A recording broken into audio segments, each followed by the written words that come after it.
Everything's good, baby. We're good. What episode is this, Ben? 8? Episode? Wait. No, it's not. 9. Episode Oh, 9. wow. About to hit the decade mark. 9. Let's go. Let's go. What would you call it? It's like the season finale eve? Nah, dude, we're not even doing a season. We're just doing this all the time. All the time. Fuck 10 episodes. We're going for 100. Consistent. One a week. We are. Next year, mark my words, one a week. We are. Every year. In the comments, let us know if you want to hear. Yeah, what you want to hear, what questions you want us to ask. Yeah, what people you want on the podcast, because I think we're getting a great selection of guests right now. I think it's been awesome so far. Been awesome. And dude, these last couple of days, it's crazy how much I've done in the last couple of days and how much we just got booked just randomly. Yeah. Dead ass, right? Honestly, I can't even take a vacation peacefully. It's funny because like you were like, yeah, like I was like, yeah, we had like nothing going on. The first week of December rolls up. Shoot. That's how it works, though. Edits. That's how it goes. Waves and flows, baby. Waves and flows. But who do we got on today, Joe? We got the essential Jason Nelson. This is the dopest saxophone player I have ever seen. He's been seen on Fox. He's been seen on The Real Housewives. He's been doing it all, going viral all the time. You know what's funny? The day before you told me he was on, I told you, I saw one of his videos come up on my Instagram randomly. Yeah. It was one of the, hey, man, what do you do for a living? Or something That was such a good idea. That shit went crazy. Such a good idea. Yeah. And, yeah, crazy enough. The very next day you come in, say. Yeah, we have him on the podcast. On the podcast. Yeah, dude, I met him at a wedding, and a super chill guy. We exchanged info, and I'm happy he's here. Yeah, super talented. Super talented. I've seen it live, dude. It's crazy. Yeah. It is crazy. All right, well, let's welcome the essential Jason Nelson, everybody. What's going on, brother? What's going on? My brother, how are you? Yes, sir. Dude. Awesome. Watch the mic behind you. Sweet. Jason is a local. Yeah, adjust it. Yeah, Joe, help him out. Help him out, Joe. Yeah, appreciate it. Here we go. Okay. There we go. Am I making it looser? I think I'm making it looser. This is only our 9th podcast, you know. Working out the kinks. Working out the kinks. Yes, sir. All good. Jason is a local. I am Local? a local. How He's local? a local. Yeah. How local are you? Grew up in Hillsborough, Somerset County. Went to Rutgers, so very close down the street. Awesome. And now I live in Hoboken, so Jersey my whole life. Rutgers. What'd you think of Rutgers? Loved it. All 4 years. Amazing experience. You guys ever go out there for football games, parties, all that kind of stuff? Oh, yeah. Yeah, Yeah, 100%. I used to film some of their football games. Okay. I used to go in high school. Yeah. so did Yeah, I. you were so close, dude. Yep. Yeah. Yeah, I grew up in South Brunswick, so Okay. it was right there for me the whole time. Damn, crazy. And you went to school for music, or like, what'd you go to school for? No, so I actually was in the business school. I studied marketing. Thought I was honestly going to be an accountant. And then sophomore year rolled around, and I was like, you know what? I kind of like the aspect of marketing because I took a few intro classes, and then I also was passionate about music. So I was like, what if I try to do music business and work for a company like Sony or something like that? And then I ended up having 5 different interviews my senior year for unpaid internships for Warner Music in the city. You know, they do that unpaid stuff for college kids. I ended up not getting any of them. So I kind of took it as a sign that maybe music business isn't for me and I should just, you know, pursue something that I majored in and also I enjoy. And I really liked advertising. So I worked my first job out of college at a media agency in the city. Oh, sick. So, Oh, wow. What were you doing? I was a strategist or assistant strategist. So I was working for, the client was MGM Resorts. So my thing with, marketing and advertising was I didn't necessarily want to represent a brand that I don't know too much about and I'm not as passionate about, whether it be like a financial brand or healthcare. I really wanted to be in a more exciting brand. So luckily my client was MGM Resorts. So I got to work on, you know, a cool brand out of school and the job that I thought I really wanted, you know, working for a young media agency with a lot of growth opportunities and cool perks and happy hours and all that. I realized it wasn't for me quickly. It was, I commuted from Hillsborough, so I was commuting over 2 hours each way. Sheesh. The pay is not great at first, at least. Yeah. And I realized that I just wasn't as good at the job that I thought I was going to be. Maybe it was the pressure, maybe it was the stress, or the commute. So I ended up taking a job back in the suburbs in Jersey, where I was doing email marketing for a retail company. Oh, damn. So That's crazy. And then, have you been playing sax your entire life? I have. So I started in 5th grade band, pretty much just like anybody else does. Dude, that's crazy. He's that. But wait, too. before we start, we gotta stay hydrated. Oh yeah. Let's do it. So it's a tradition on our show to Okay. chug a water beforehand. You know. Chug it. There it is. All right. You can drink it. Drink as much. I gotta finish it. as You much got a as cheers for us? Cheers as much as you can. As much as you can. You don't have to finish it. to the holidays. Sick. Love it. We are hydrated. Yep. So it's funny. He played sax before too. Yeah. Love that. I was the kid in the back of the concerts, like fake playing the entire time. I just Okay. thought it was the coolest instrument. So I was like, dude, I'm gonna take this up and see how it goes. It's a fun one. Did you play anything else as well? I saw Drumline and I wanted to play the drums once, but other than that, You play a bunch of not instruments, really. right? I kind of do. I dabble in a bunch. Yeah. I actually started when I was much younger than 5th grade band playing the piano. My parents. That's what I really wanted to learn how to play. Now that I'm older, if I were to learn an instrument, it would be the piano. And learning the piano, like, doesn't it help like the fundamentals of like every kind of thing you play? Yep, Yeah. 100%. Because it's in, I guess they call it the concert key, which is just like the normal, scale and everything. It's not transposed to another key. It's very universal to be able to, learn another instrument after that once you get the fundamentals. And that's what I did. Back, when I was young, I took piano lessons from like a studio down the street. And I did that for a few years and got kind of more of the technique with reading music and also chords and that kind of stuff. And then luckily at the same time in actual school, not in band yet, but in either 3rd or 4th grade music class, my teacher kind of noticed something from me. So she called me up to the front of the classroom and she played a note on the piano and I turned the other way and she had me try to guess what note that was. And I did. Because I was also, I guess, taking piano lessons at the same time. And she's like, you have perfect pitch. And I'm like, oh, shit. I guess I do. So because of, I guess, that ability that I was trained from a young age, but also I guess you're kind of born with it. Yeah. I use that to later on be able to play by ear, which allows me, flash forward to now to do what I currently do. Because you're playing on the fly.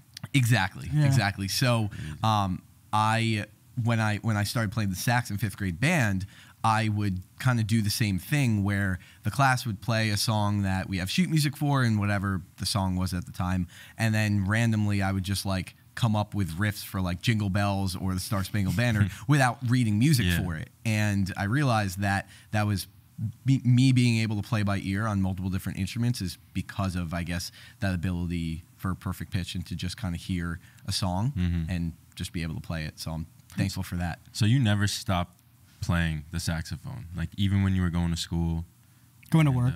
going to work. So at Rutgers, I kind of put it to the side. Like I had it under my bed and I would take it out every time that my friends asked for it. So like it was definitely a lot of like junior, senior year once we started being able to go to the bars afterwards, like 3 a.m. Sometimes I would pick it up, take it out to the street to Easton Ave and just like randomly play. So That shit would go viral now. I know, right? Crazy. You should do that, dude. If I could recreate that, yeah. I specifically remember one time on Easton Ave by all like the pizza shops at Rutgers, and there were just like a group of locals that I don't know. In my head, I was just like, okay, what can I go up to them and play that they're going to respond to well? And they were probably like local New Brunswick dudes, a whole big group, a whole big posse. And I just went up to them and I played the riff of Work Remix by ASAP, like the and I still have a video. It's hilarious because sick. I look like the whitest dude ever. I was wearing white jeans and like, a summer floral shirt. And then I'm just in the mix of like some hood guys going ham to Work Remix. That's fire. crazy. When did you know that you can make money playing the sax? I think for me, it's crazy because I did not know the industry that I'm in actually existed until I kind of found it by chance. I thought that growing up, playing instruments, the way that you earn a living in music is, okay, doing something either very traditional to, let's say, study music and performance and all that, and then become a music teacher at a public school, at a college, all that kind of stuff. You could do that. You could be in a symphony or something like that. You could be in, I guess, like a touring rock bands that plays at like your local bars and stuff like that. Or you could get lucky and be the next Ed Sheeran or Bruno Mars. So I didn't really know that there was any sort of in between, because I recently only started going to weddings. I never really went to weddings or other private events besides bar mitzvahs. I'm Jewish, so I had a bar mitzvah. But when I had a bar mitzvah and my friends had bar mitzvahs, they didn't hire any sort of sax guy or percussion guy, so I didn't know it was a thing. So my first ever opportunity was I used to post back like in college, and also one of my first few jobs at the school, I used to post cover songs to Instagram. I made an Instagram called Jason Piano Covers and Jason Sax Covers. And I used to basically do, when Instagram was only 15 and 30-second videos, I would record myself playing, a Post Malone song or a Blink-182 song. And one of my friends, she saw that I would do that, and her sister also followed me. And her sister just so happened to have been getting married. So this was back in, I think, 2017. They reached out to me for 2019, and I was like, wow, I don't know what I'm going to be doing in 2019, but let's do it. So she reached out to me to play cocktail hour piano. And I'm sure you guys have been to a cocktail hour. It's the most like laid back environment ever. Yep. But at the time, I was like, okay, I'm going to have to rehearse like, an hour length of songs, and I want to make this perfect because everybody's going to be watching me. And so I ended up buying a better keyboard, and I practiced for so long to be able to, have the exact amount of songs. I wrote it down on a note card, like the border, and then I go into it, and it's not that at all. No one's paying attention to you. You're just setting the vibe. So I did that, and also she knew that I played the sax. So I kind of like faked the intro to her wedding. She had a song that I play a lot now, Jubel. It's a tropical house song that has a sax solo. So they walked down to that at the wedding for their intro, like from the grand staircase coming down. And I kind of like fake played along to it, like I wasn't mic'd up or anything. But then she connected me with the DJ, and honestly, I just ended up staying for the whole wedding and playing along with the DJ up on their like platform. That's sick. What was that feeling like? You were just like, oh shit. It was, it's so hard to describe because I had never felt it before. I had heard all these songs before, because whether or not they're just wedding songs, they're all popular songs. Whether it be a Bruce, I think I remember some Bruce Springsteen. I remember a lot of just like Pitbull or random, party songs. And I was like, oh, I know these songs. I can play along to them. So I ended up realizing that there is a market for that, for instruments along with DJs for private events and nightlife. So I started becoming obsessed with how can I get more into that industry. So I reached out to a ton of entertainment companies all over the New Jersey and New York City area, and I started having them book me, and it picked up pretty fast. And I'm thankful that after a while of playing events, getting the exposure, and also branding myself on Instagram and posting a lot, it picked up a lot faster than I thought. And then in 2020, I left my full-time marketing job to do that. Damn. When doing that, like, what were your nerves like? Say, like, when you were going out to Rutgers and playing the saxophone on the street, like, were you nervous at all compared to your first gig at a wedding? Like, what can you compare those two? It's interesting because I think that my nerves come in more to play when I'm in an environment that is more structured, if that makes sense, and more formal, which is why I don't often play in coffee shops or like random. I don't really play randomly on the street like during the daytime, for example, like a subway musician or something like that, who are very, very talented. It's just not as much my comfort zone. I'd rather be thrown into the fire with people that are absolutely raging and already having a good time, no awkwardness at all. And I just hype up that moment because I've found over the years that I really feed off of others' energy. So, you know, as much as I can bring the energy, it's really hard for me to fake it. So I can put a smile on my face, and I guess in general, I can be more energetic than the average person. I guess that's just me as a person. But I will say that the best weddings I play, it's not just me being the center of attention. The DJ. It's the DJ. It's the guests themselves that are partiers. For example, I just played a wedding in St. Augustine this past weekend. Shout out Gab and Matt. You guys killed it. You had an awesome friend group and family. There's no faking when I am in an environment like that where it's just a lot of the times it could be people around my age group because similar music taste and similar fact to we like to stay up till 2, 3 a.m. and go out. So similar energy levels on the dance floor that it's just a banger. And then I just go out with them and no one's shying away from me. Everybody's, you know, throwing themselves on the dance floor at me in the most like platonic way. I mean, sometimes not.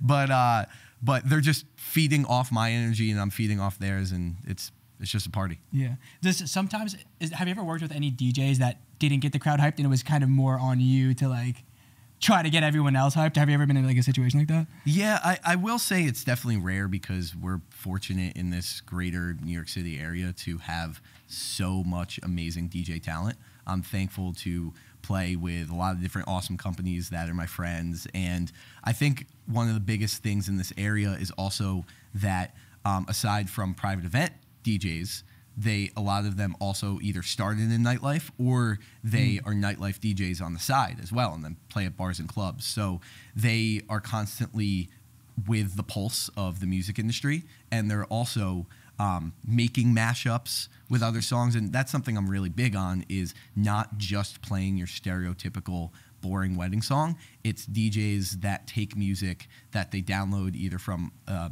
record pool online that's a mashup of 2 different songs. Let's say the most popular that I hear all the time being played is the beat of "We Found Love" by Rihanna and Calvin Harris with the a cappella vocal of "I Want to Dance with Somebody" by Whitney Houston. Classic. So I hear that like every wedding. That's just one example. You don't hear that much at bars and clubs, but in Hoboken, for example, all my DJ friends at bars in Hoboken and the city and whatnot, they play a lot of mashups. So it's much more exciting for me to be able to, because it keeps me on my toes. I'm obviously not going to name any names, but yes, there's been a few times where it hasn't been as lit because let's say the DJ didn't specialize in like a certain wedding. Yeah, the high energy element of it, and I kind of have to go into it. But I'm thankful that for the most part, my clients and couples and whatnot have been pretty happy. So no red flags there. You're always thinking on your toes. Yeah, you always have to be. It's kind of like our industry too. Like you never know what the hell's gonna happen because we film a lot of weddings too, and you never know what's gonna happen at a wedding.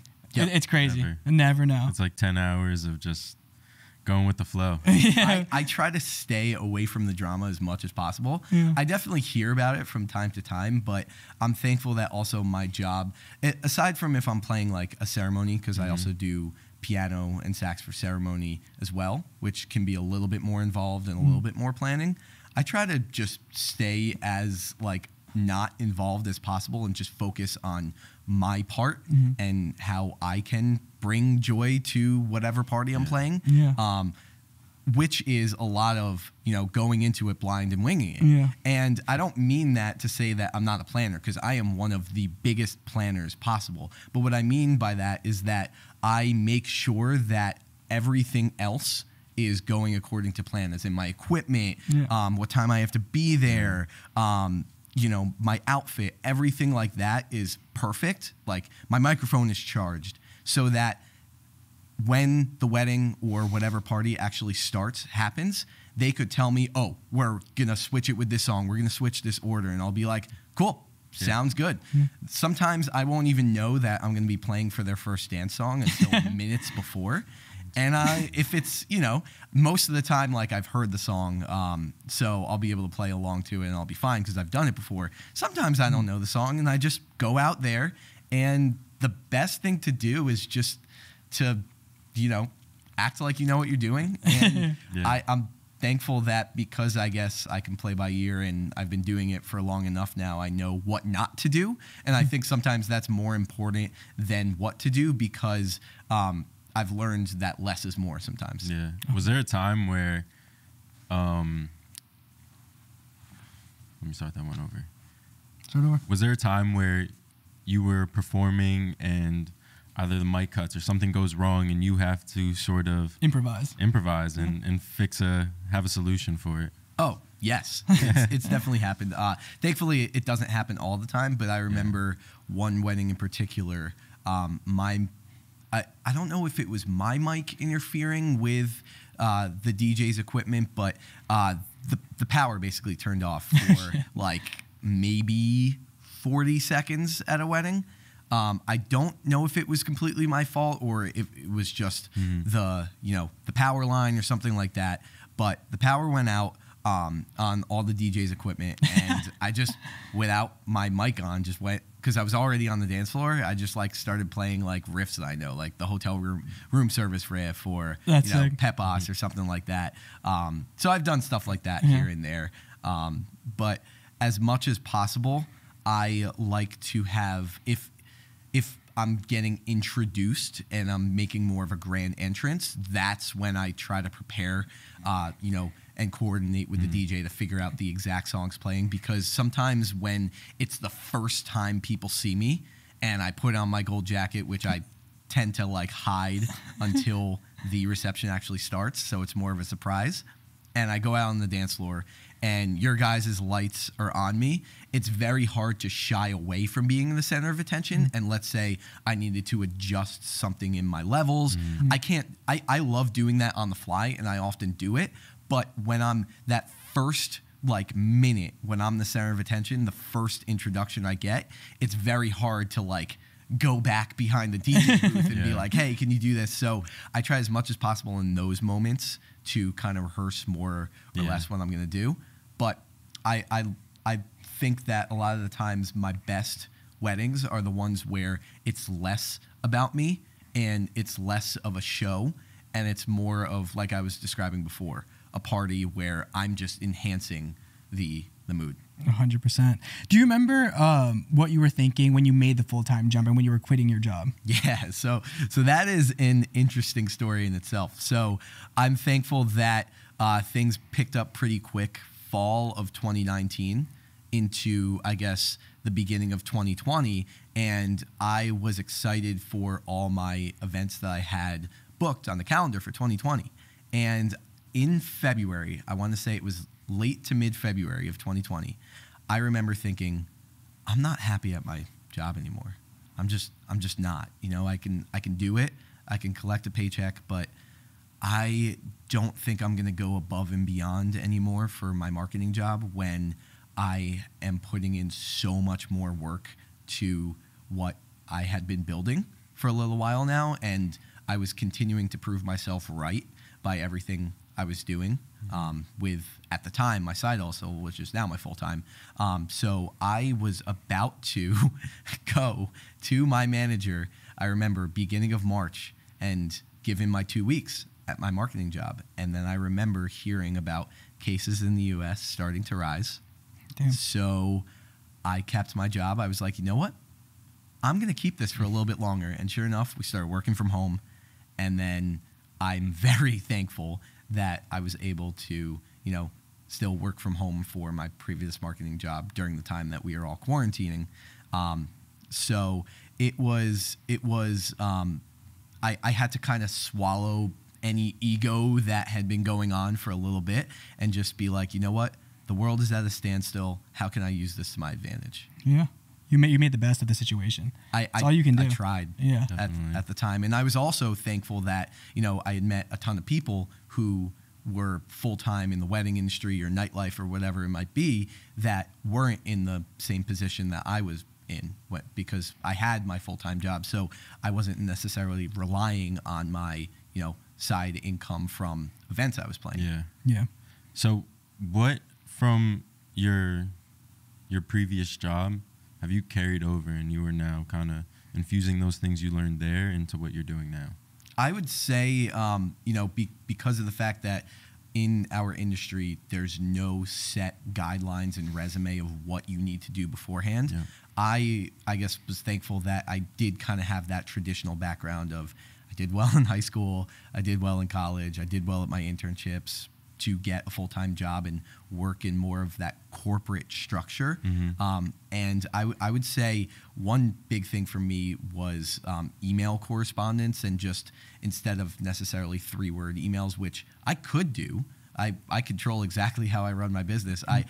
I am pretty detail-oriented as a person, so one of the biggest things for me with spreadsheets, because I did a lot of spreadsheets at my former jobs, was transitioning into running my own business. I still am extremely organized with tracking literally everything from income to expenses to gigs. I now use a service called Honeybooks. Yeah, that's what we use. Oh, how do you guys like it? Dude, love it so far. So far, so good. Just the credit card fee sucks. It does. But now I use a different service, but I still keep track of multiple different things using spreadsheets. And I think for me, I realized over the years that while there are a ton of musicians that are more right brains than left brain, is I saying that right? Yeah. Is right creative? Yeah.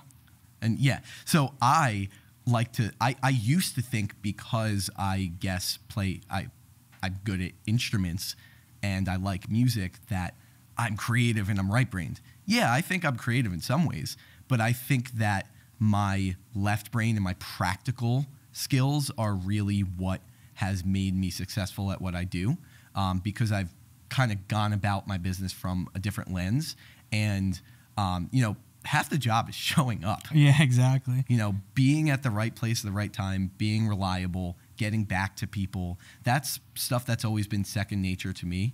And I guess working in a more traditional setting and coming from a more traditional background has made me prepared when I was able to make that leap. 100%. I feel like I have the exact same story. So I worked at a marketing. I was a marketing manager for a corporate company right out of school, and I was like, dude, this fucking sucks. I need to get out of here. What do I like doing? I like making videos. So then started shooting weddings on the weekends, build up the clientele for weddings, and then kind of turned into this, right? And I feel like you have to be working on the business more than you're working actually creatively for you to sustain it long term.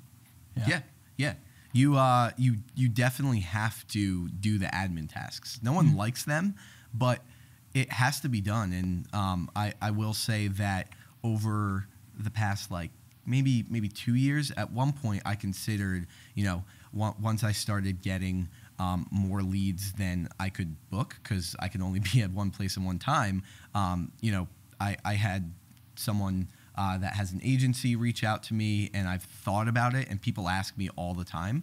And a few years ago, declined the offer while I was very, thankful for the opportunity, and I know that it could be good in some ways. For me, one of the things that I actually enjoy and think I'm good at is the organizing and the scheduling and everything like that. And honestly, I like hopping on the phone and talking to my future brides and grooms and actually getting a sense of who they are, and then they get more of a sense of who I am. So I don't mind all that admin tasks. I continue to take it on myself, where I know a lot of people in my industry and my position who are quote unquote entertainers have someone that does it all for them. For right now, it's working for me, and I'm going to continue to do it as long as I have the free time. And now you're working with Bravo and Fox. If you've been seeing on Fox and Bravo and stuff, how did you get those gigs? How did you make those relationships? I think once again, it's about being at the right place at the right time, and also being reliable. because sometimes I've had to turn down opportunities where, excuse me, I wasn't available. You know, I was booked for something else, and one thing I'm really big on is, I mean, you have to stick by your word in this industry. You can't you can't just cancel a wedding. You can't. It's You can't burn bridges. No, burn it. It never works. That's crazy. And you'll see someone at a wedding. You can never like you never know who you know what I mean. It's such a small. It's a big industry, but it's a small circle. So you're gonna see the same people at the same weddings. I shot a wedding for someone where the week before the videographer canceled on him. Yeah. Oh my And gosh. yeah, they reached out to me, and then I remember at the wedding, the groom at the end of it pulled me aside and he explained the whole story to me. He's like, "Dude, you don't realize how much of a lifesaver you were. Like, I can't believe they canceled on us, but like it all worked out in the end." Yeah, and I will say that, I mean, there's certain you know, profession, like there can be a reputation among, like I said, this greater New York City area has so many different vendors from all like landscapes. So there are a ton of DJ companies, and some are, you know, have no egos, and some do. And they're all awesome, all the ones that I've worked with at least. But I've definitely heard time and time again, certain companies have said, "Hey, we don't like to shit talk anybody else because it can get back to you." And I think I heard that early on when I started, and I was like, you know what? I'm going to apply that to everything I do in this industry, because you really never know who you're going to see again. Yeah, you know, I always see the same photographers, same DJs, and it's always crazy. You never know. Yeah, even if you know, are thinking one thing and have something negative to say, just keep your mouth shut. Basics. Keep it cool. Smile as much as possible. Be That's a good what I do. person. I mean, I don't fake my smile, but like guests at a wedding, they don't want to be filled with drama. They're there to party. They're spending a lot of money to have a good time, to be there for the people in their lives that matter. Definitely. And if you show that you're stressed, or you show that, you know, or randomly say to someone, or even say to the bride and groom, like, "Hey, I had a bad experience with another vendor you booked. I just want to let you know." What does that do? Yeah, exactly. It just makes them worry. Yeah, it makes you look bad too. Yeah. It's like, dude, yeah. Exactly. Yeah. Just focus on what you do best. Focus on yourself. But getting back, I guess, to the opportunities I've been thankful to have, it's honestly just about meeting certain people. And it's been people I've met through events. Sometimes certain opportunities have been booked through DJ companies, but sometimes it's been through an event I've played.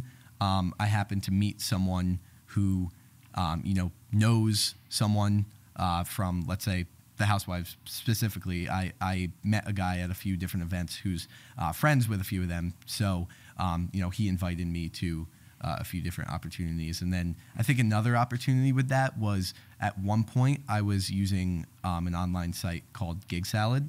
They were running like a crazy promo during COVID for like half off. And at the time that I kind of wanted to just gain even more exposure. So I put myself on there, and I think someone contacted me for an opportunity to play a party, and then it led to something else, and then that's kind of how I ended up on that boat.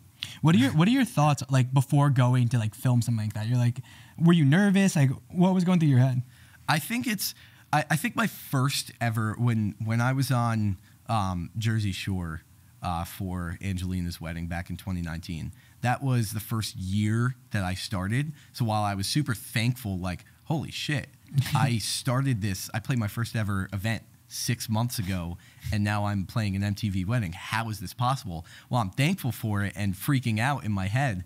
I'm also trying my very best to just do exactly what I always do. And the more that I've had opportunities like that, I think I don't get as nervous. I more so focus on how can I prepare. And I know I talked before about how sometimes I don't prepare. It's more so when you're in front of the camera like that, just don't fuck up. Don't be I'm so clumsy. I trip over sidewalks just that don't even have potholes in them. I'm just clumsy as a person. So when I'm in moments like that, I'm just like, how can I just keep a smile on my face, say as little as possible, and just do exactly what I'm asked of? And at the end of the day, whatever happens behind the scenes and goes on in the background, that doesn't really concern me because I know that my presence on it was fine. And perfect example was last month when I was on Fox and Friends. I knew kind of the structure of the segment where I was going to teach the hosts how to play. And I didn't know that they would actually be able to get a note out. That was awesome. I didn't think that, because none of them have played the sax before. I knew that they were going to say afterwards, like, I think they said something like, okay, well, let's see what a pro can do. And then I knew that Careless Whisper was going to be played, and I was going to play to that song. But what I didn't know was that all the co-hosts right behind me were going to be squeaking and like playing along with it. I thought I was going to have my moment to just like, they were just going to have it on me. But it made for a hilarious TV segment because if you watch it back, they're just doing their thing and squeaking and sounding like, ducks. It was hilarious though. And then I'm just playing. But honestly, I enjoyed that more because it made me a little bit more comfortable. Damn. And now that you got this big job, so you're kind of leveraging social media to get more of these big jobs? Yeah, I would say Instagram for me has always been my biggest platform, aside from just posting, post videos, now reels and whatnot. It's been a huge networking tool for me. That's honestly how I reached out to a lot of different companies when I started that I saw doing cool stuff on Instagram and I wanted to be a part of it. And I think to this day, I got rid of my personal Instagram years ago and I combined my personal with my business. It's all one Instagram now. And the reason I do it that way is so anything I do on social media feels natural and doesn't feel like a chore. For example, this morning I posted about the Mets. I do stuff like that all the time I'm not afraid to show my personal life because I have a ton of friends that follow me too, and I DM them just as much as I DM, couples who reach out. Yeah. I feel like for us here, like we're starting to show our faces even more and more, posting more content just to make it feel like you're not just getting us for the product that we deliver. You're going to have a great time with us too. Like, I think people see that. A lot of people, when we go to shoot with them, they're like, oh yeah, I've already seen all of you guys. I feel like I already know you. And then right there, it's just like, you feel like you already know the person too. So it's definitely great. And you've been kind of dipping more, not just showing like highlights of you playing the saxophone or any instrument, but like doing more. Like I said, I saw a video of you that you made walking down the street, and it was like, it's like one of those trends going around. What do you do for a living? Yeah. Yep. What, like, are you starting to get more into that, trying to like do hop more into of the the trendy things? So yes and no. It's a complicated answer, and what I mean by that is I know I could, and I do have the time to do it. But one thing that I've realized is over the years is that if you don't necessarily care about something as much, or maybe the reverse of that, if you're not doing something and you're not putting in the work, there's got to be a reason behind it. And maybe Gary Vee had taught me that years ago. But for me, the filming content part and putting out content, it always feels like a chore for me if I'm actually sitting down and thinking, oh my God, how can I make a video? And it never ends up turning out the way I want because I spend so much time on it, and it's not necessarily something that you guys are the masters with video production, lighting, sound, anything like that. That stuff doesn't come as natural to me. And I know that while I can have someone do that for me, and I've, filmed promo videos, in terms of TikTok, it's a lot of organic content. Yeah. So for example, that video that I posted, little secret that I'll give out, that was actually my best friend that was the one to film it. We were just walking around the city, and I was like, you know what? We should randomly film that because we were in Chelsea, and I was like, you know what? This would be cool. And it just came to me last second. Like I didn't really put anything thought into it. Yeah. Where if I did, it would have felt more like a chore. Like to me. acted kind of. Yeah. Exactly. So for those things, it's more of right place, right time. Organically. Yep. Yeah. Yeah.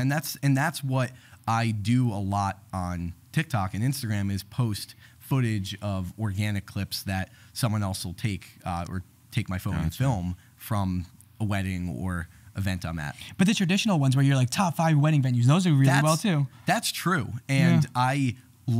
I did, I'm contradicting myself. I did like making that. But sometimes for me, if I have to keep that up and keep doing it, which is honestly the recipe to continue to stay relevant on TikTok and gain that engaged audience, you have to be consistent with that stuff. So I don't know if I want to make one of those every single day. Yeah, it's for me. For me, it's all about balance. Definitely. Do you ever like take a break from social? Like, what do you do? Are you ever like so consumed with social? Like, how do you kind of like balance it in your life? I need to be better at taking a break. I'm always on my phone. I'm one of those guys that in any way, shape or form, even at my former job with emails, I hate having notifications. And first, I know I can mute them, but then I don't see them. So I'm the guy that can't have any red bubbles. So it stresses me out when I have a ton of notifications. So I like to get rid of everything and try to do everything as fast as possible. So that's why I often respond as fast as possible, even if I don't have to. There have been times, for example, I've traveled a bunch this year, some personal and some work-related. And one of the personal trips I took, I think it was back when I went to Chicago in August. I remember it was my first ever out-of-office message that I set on Honeybook to people who reach out. Because when people reach out, I have a message that says I'll get back to you within 24 to 48 hours, and I do. But for this particular Chicago trip, I was like, you know what? I worked this past weekend. I deserve some time off to not answer anything event-related. So I did. There you go. It's nice. I think it's so good. nice. It's good for everyone. What about you guys? I recently just didn't bring my laptop. I went to LA like a couple days ago. Didn't bring my laptop. It gave me anxiety, honestly. I was like, fuck, should I bring my laptop? I was like, I won't bring it. And I just enjoyed it, honestly. It makes you more present. Definitely just makes you enjoy the moment a lot more. Yeah. Yeah. It's tough. It's not easy. Especially when it's our job. Yeah. You know what I mean? And it really takes a phone call to like change everything. you know, like at any moment he could call me and it's kind of We're out. It's go Yeah. time. Yeah. But Yeah, it's hard. I definitely I'm very bad at it. I kind of work until I burn out, chill for a couple of days, and then just do it all again. Yep. Yeah. I will say it definitely varies. For example, I love living in my Hoboken area, and when it's nice out, let's say it's during the summer, I will take a bike ride and then bring a backpack with like a lunch that I made and a little blanket, and I'll just like lay out and listen to a podcast. And then times like that, I will put my phone on Do Not Disturb, that's nice. and I won't answer anything. And I'll know that when I get back to my apartment in a few hours, I'll probably log on and do whatever I need to do. But those are the times that I feel like if I'm literally putting myself in an environment like a picnic by myself to enjoy the beautiful nature, why am I going to look at my phone every single second on scroll on social media what people are doing? Why do I care what people are doing? This is what I wanted to do for myself in the moment. Yeah. You know? Being present is just so huge, especially like right now. Like we haven't really been looking at our phones, but this is kind of why we did this, right? We're trying to enjoy the moment, enjoy people, and just have organic conversation. I feel like nowadays everything is just conversations through your screen, and it's good to like sit down and like get people's perspective on like how they came up to like where they're at. So I think we hit them with the rapid fires. Let's hit 'em. You got one already stored? Yeah. All right. So Actually, all right. I got one All already. right. So typically what we do with our guests, we'll give you a couple rapid fire questions. You just hit us with the rapid fire questions, answers. Any musician that you want to play with? Blink-182. They're not in my genre that I typically play. I play along to a lot of house, but favorite band. Seen them 6 times, seeing them twice more next year. Obsessed. Best pizza place in the area. Hoboken or Somerville, Bridgewater, Hillsborough. That's Central 908. Angelo's in Hillsborough. Your go-to night off thing to do? Watch football and hang out with friends. No, I'll get back to it. Favorite DJ to do a wedding with? Oh, wow. Okay, no disrespect to anybody. I love everybody. I've probably worked with Posh the most, so Posh. Favorite sports teams? Mets, Jets, Rutgers. All, unfortunately, never bringing me joy. Favorite song to play at a wedding? It's still a banger, even though it's old now. Pet Boss. Best moment you had at a wedding? Being hoisted in the air a month ago at the Shadowbrook by the groom and his friends, being on their shoulders and playing I'm Good by David Guetta and BB Rexa. 3 things you have to have before going out to play. Like a show. 3 must-haves. My sax? Yeah, that's a given. Yeah. Yeah. Wait, do you... Just so like, do you have like a certain routine you do? Like, do you have like a bunch of water? Do you eat snacks? Do you do your fucking lip gloss, or you know what I mean? Like what anything? My shaker bottle that I use to work out with because I drink so much water every gig, so I can't go without it. I use a shaker bottle at the bar. It looks weird, but I do it. My shaker bottle, coffee, like usually a cold brew at 6 p.m. Other than that, my sunglasses. Can't forget them.